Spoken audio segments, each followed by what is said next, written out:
Друзі, в наявності дискатор, лущильник Bison 4 на ось такій міцній стійці.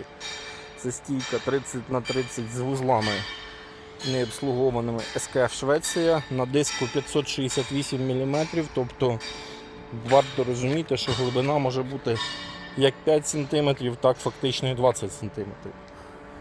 Отакий агрегат, для якого потрібно трактор бажано від 180 кінських сил, 160-220, так скажемо, на ріжучо-ущільнюючому катку. Значить, гідравлічне складання рамної конструкції, тобто в транспортному воно там буде трохи більше, ніж 2,20. Отакий, друзі, варіант.